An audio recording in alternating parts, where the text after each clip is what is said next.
Selamat datang di kelas akuntansi. Tempatnya belajar akuntansi dengan mudah dan menyenangkan. Pada kesempatan kali ini, kita akan mempelajari materi mengenai kendaraan, peralatan, gedung, mesin, dan lain-lain. Materi tersebut yaitu adalah aset tetap. Pertama, pengertian aset tetap. Menurut pernyataan Standar Akuntansi Keuangan atau yang kita sebut dengan PSAK, aset tetap atau fixed asset didefinisikan sebagai aset berwujud yang dimiliki untuk digunakan dalam produksi atau penyediaan barang atau jasa untuk direntalkan kepada pihak lain atau untuk tujuan administratif, dan diharapkan untuk digunakan selama lebih dari satu periode akuntansi. Atau lebih gampangnya, aset tetap adalah aset berwujud yang digunakan dalam aktivitas operasional perusahaan dan memiliki masa manfaat lebih dari 1 tahun. Nah, dari pengertian tersebut, bisa kita simpulkan bahwa ada 3 karakteristik aset tetap, yaitu 1. Memiliki bentuk fisik atau tangible. Artinya, ada wujud fisiknya, bisa dilihat, serta diraba atau dipegang. 2. Digunakan dalam aktivitas operasional perusahaan. Artinya, aset tersebut dibeli dengan tujuan untuk digunakan, bukan untuk dijual kembali. 3. Memiliki masa manfaat lebih dari 1 tahun atau 1 periode akuntansi.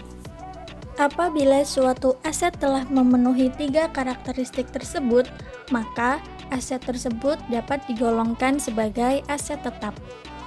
Selanjutnya, kita akan membahas klasifikasi aset tetap.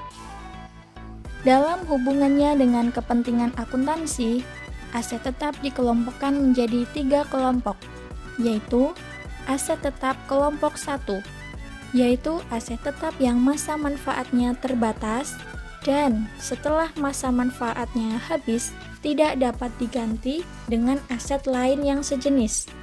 Aset tetap kelompok ini biasa disebut aset sumber daya alam. Contohnya, batu bara, logam, minyak bumi, emas, dan barang tambang lainnya.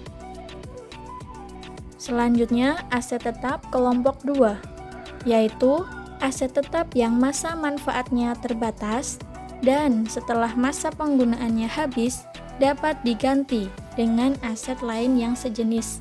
Contohnya mesin, kendaraan, gedung, dan peralatan. Selanjutnya, aset tetap kelompok 3, yaitu aset tetap yang masa manfaatnya tidak terbatas. Contohnya adalah tanah. Akan tetapi, penggolongan aset tetap suatu perusahaan biasanya disesuaikan dengan karakteristik usaha yang bersangkutan. Selanjutnya, kita akan membahas penggolongan aset tetap. Penggolongan aset tetap disesuaikan dengan karakteristik usaha yang bersangkutan. Misalnya adalah sebuah mobil atau kendaraan. Kendaraan pada perusahaan jasa catering diklasifikasikan sebagai aset tetap karena mobil tersebut memiliki bentuk fisik, masa manfaatnya lebih dari 1 periode, serta digunakan sebagai kendaraan operasional untuk mengantarkan pesanan makanan kepada para pelanggan, sehingga mobil tersebut digolongkan sebagai aset tetap. Akan berbeda apabila mobil tersebut berada pada sebuah perusahaan dealer mobil. Meskipun mobil tersebut memiliki bentuk fisik serta masa manfaatnya lebih dari 1 periode, tetapi mobil tersebut dibeli dengan tujuan untuk dijual kembali, sehingga tidak bisa kita golongkan sebagai aset tetap. Nah, hal tersebut membuktikan bahwa suatu aset yang sama, yaitu berupa mobil, bisa digolongkan sebagai aset tetap dan bukan aset tetap. Sampai di sini, Sudah paham atau belum bagaimana cara membedakan antara aset tetap dan bukan aset tetap?